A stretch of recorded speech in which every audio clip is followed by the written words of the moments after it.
Science isn't just facts, it's stories.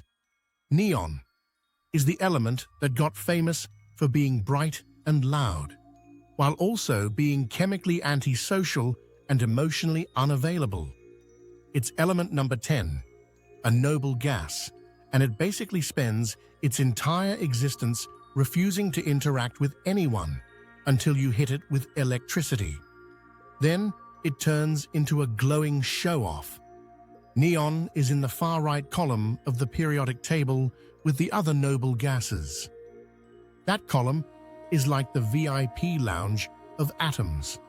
Full outer electron shell, no interest in bonding, no drama, no commitments.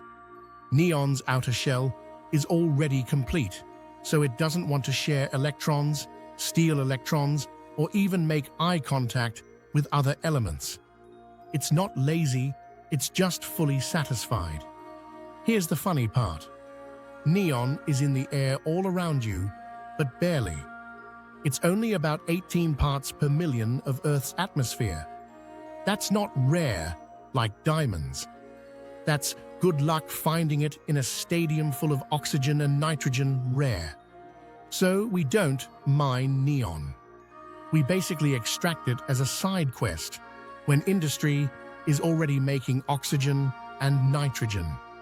The way we get neon is by liquefying air, literally chilling air until it becomes a liquid, and then separating the different gases by their boiling points. It's like sorting a mixed candy bag, except the candy is gases and everything happens at temperatures that would make your freezer cry. Neon's boiling point is absurdly low. It becomes a liquid at around 27 Kelvin, which is about -246 Celsius. That's why neon shows up in cryogenics. Liquid neon can be used as a refrigerant in specialized situations.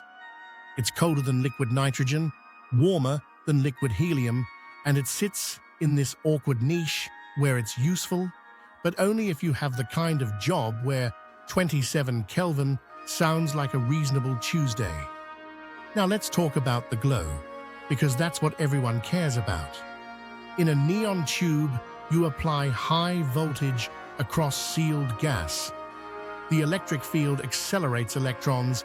Those electrons smack into neon atoms, and that collision boosts neon's electrons into higher energy states. And here's the key. The light happens when those excited electrons fall back down. When they drop to lower energy levels, they release energy as photons, light, at very specific wavelengths. Neon's wavelengths cluster in that famous warm red-orange glow. That color is not a marketing choice. It's physics, which leads to the betrayal. A lot of neon signs are not neon. Neon became the generic name for glowing tube signs, but many of them use other gases. Argon is a common one, often with a tiny bit of mercury, and then different coatings inside the glass shift the light into all kinds of colors. So when you see bright blues, greens, and purples, that's usually not neon doing it. Neon's thing is that classic red-orange. Neon is the celebrity. Argon is the overworked employee making the whole operation function.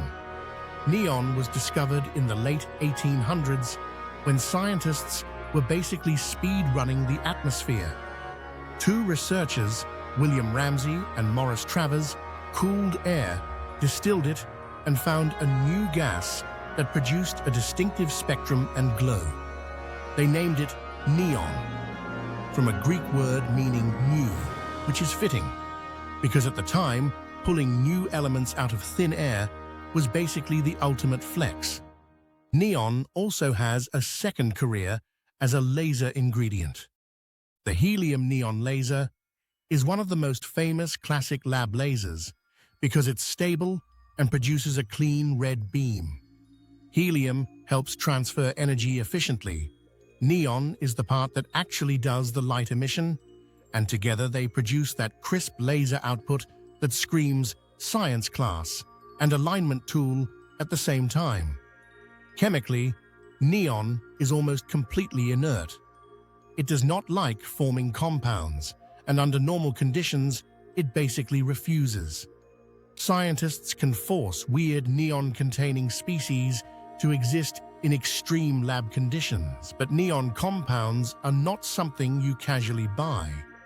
If you see neon reacting in everyday life, it's not chemistry.